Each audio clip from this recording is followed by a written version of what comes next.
आप सबको जय मसीह की। धन्यवाद करता हूँ परमेश्वर पिता का इस सुंदर मौके के लिए जो मुझे दिया, और मैं आपके सामने खुदा का एक वचन बांटना चाहता हूँ जो लिखा है यूहन्ना 14:15-16 और उसकी 17वीं आयत में।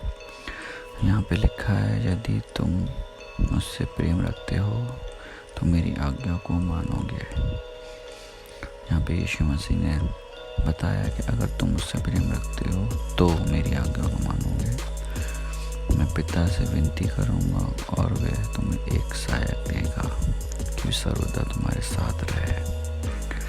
यहाँ पे लिखा है आगे कि पिता से मैं विनती करूँगा कि तुम्हें एक सहायक देगा, वो सर्वदा तुम्हारे साथ रहेगा।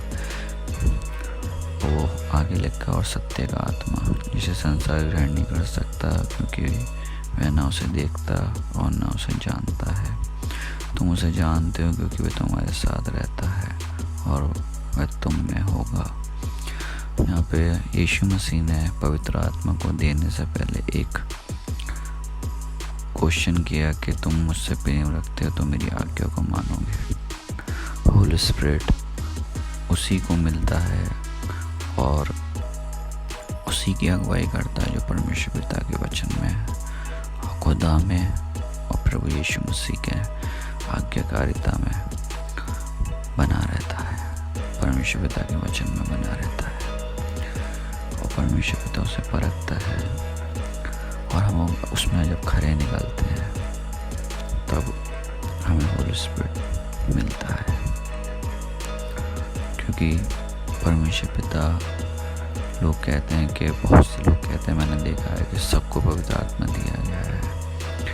पवित्र आत्मा सबको नहीं दिया गया, पवित्र आत्मा सबके लिए है, लेकिन मिलेगा तब जब हम 15वीं आयत को फॉलो करेंगे। क्योंकि इसमें आगे लिखा है, उसे संसार नहीं जानता, तुम जानते हो। हम क्रिश्चियनिटी में लोग इसलिए जानते हैं क्योंकि बचपन से सिखाया जाता है और व्यवस्था हमारे को परमेश्वर पिता ने दी है। लेकिन हर किसी को पवित्र आत्मा नहीं मिला है। अगर सबको पवित्र आत्मा मिला होता, एक साथ सबको मिला होता, तो वचन में लिखा होता कि मैं बचपन से ही पवित्र आत्मा तुम्हारे अंदर डाल देता हूँ। यह डाला गया है। क्यों पवित्र आत्मा चेलों पे उतरा? उनके अंदर भी बचपन से ही होता। पवित्र आत्मा तब उतरता है जब हम आज्ञा को फॉलो करते हैं। वरना प्रेरितों के काम 2 में चेलों पे पवित्र आत्मा लिखा है कि उतरा था पेंतीकोस्ट के दिन, तो ये लिखा होता कि उन्हें पहले से मिला हुआ था और वो उस दिन को मना रहे होते। लेकिन नहीं, होली स्पिरिट उतरा जीव के समान, आग के समान। और एक आयत और मैं आपके सामने पढ़ूंगा। रोमियो 8:9 में लिखा है,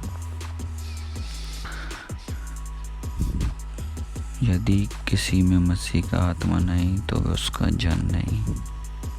यहाँ पे भी जो आयत है ये बहुत ही मसीह लोगों के लिए, सबके लिए टिपिकल आयत है। अगर हम में होली स्पिरिट नहीं है तो हम खुदा के नहीं है। और ये आधा चैप्टर होली स्पिरिट के ऊपर ही है। वचन साफ कह रहा है, जिसमें खुदा का आत्मा नहीं वो खुदा का जन नहीं। अगर सब में होली स्पिरिट होता पहले से तो सब ये आयत यहाँ पे ये लिखी नहीं होती। तो परमेश्वर पिता का जो होली स्पिरिट है, जो ऐसे हमें नहीं मिलता, वो हमें मिलता है आज्ञाकारिता से, और वो खुदा की मर्जी से हमें दिया जाता है।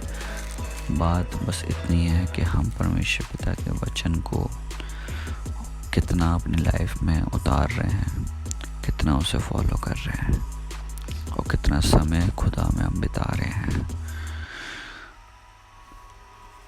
परमेश्वर पिता के वचन में बने रहना, उसकी आज्ञा को फॉलो करना, इसकी सहायता हमें परमेश्वर पिता से मांगनी है कि खुदा, मैं आपके होली स्पिरिट को चाहता हूँ, अपने वचन में मुझे बनाए रख, अपने वचन में मुझे चला।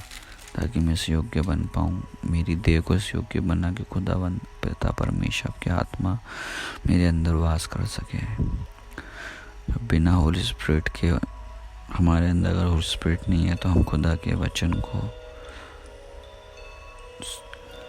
उस सामर्थ्य से समझ पाएंगे, और नहीं है तो नहीं समझ पाएंगे। तो पवित्र आत्मा हमें तब बसा रहेगा जब हम उसकी आज्ञा को मानेंगे। मैं धन्यवाद करता हूँ कि आपको ये वचन परमेश्वर पिता के शब्दों से आप आशीषित हुए हैं, और खुदा के इस वचन से आपने सीखा है। खुदावंद आपको आशीष दे और अपने आत्मा में, अपने वचन में बनाए रखे। प्रभु यीशु मसीह के नाम में जय मसीह के।